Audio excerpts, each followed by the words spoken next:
তো hello guys, আপনারা সবাই কেমন আছেন? আপনাদের দোয়া ও ভালোবাসায় আমরা সবাই অনেক ভালো আছি।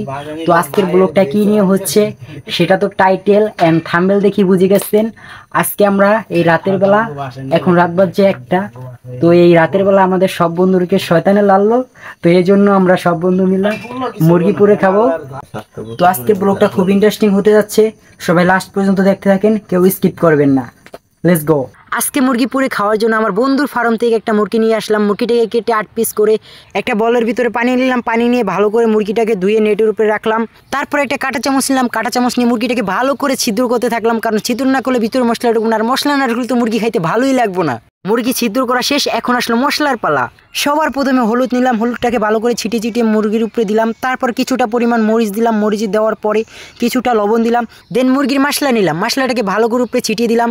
মুরগির পিসগুলোকে মশলার সাথে মিক্স করে নিলাম। মিক্স করে নেওয়ার পর কিছুটা পরিমাণ তেল উপরে ছিটিয়ে দিলাম। ছিটিয়ে দিয়ে দেন আমাদের সব কিছু দেওয়া কমপ্লিট। এখন তেলটাকে ভালো করে নাড়িয়ে দিয়ে একটা ঢাকনা দিয়ে ঢেকে দিব। ঢেকে দিয়ে আমাদের আবার ওখানে আরও অনেক কাজ আছে, সেই কাজগুলো করতে হবে। তো এখন হলো আগুন ধরানোর পালা। আগুন ধরানোর জন্য লার্কিগুলোকে কেটে কেটে ছোট ছোট পিস করে নিলাম। পিস করে নিয়ে লার্কিগুলোকে এক জায়গায় রাখলাম। লার্কিও গোছানো শেষ, এখন আগুন ধরানোর জন্য তেল দরকার। আর এত রাতে তেল পাবোই কোথায়? এই জন্য আমার বন্ধুর বাইকের থেকে তেল বাইর করার জন্য একটা বোতল নিলাম। বোতল নিয়ে কিছুটা পরিমাণ তেল বাইর করে নিলাম।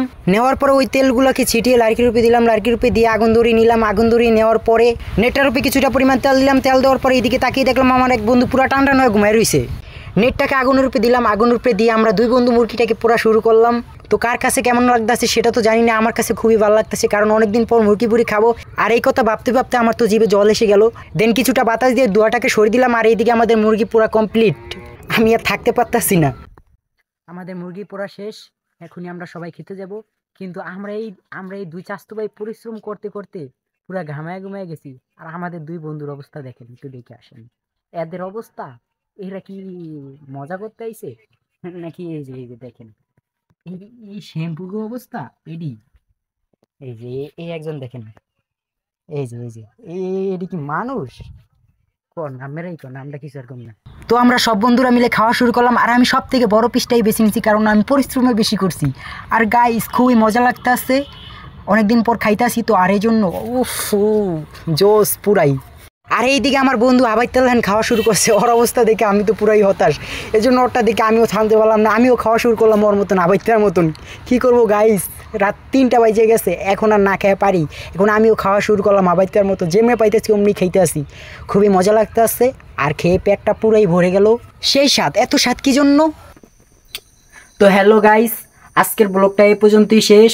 তো ব্লগটা দেখে কে কেমন বিনোদন পাইলেন অবশ্যই কমেন্ট বক্সে বইলা যাবেন। আর আমাদের আরও নতুন নতুন ব্লগ ভিডিও পাওয়ার জন্য চ্যানেলটাকে সাবস্ক্রাইব করে পাশে থাকা নোটিফিকেশনটা বাজিয়ে যাবেন। তো আল্লাহ হাফেজ, সবাই ভালো থাকবেন।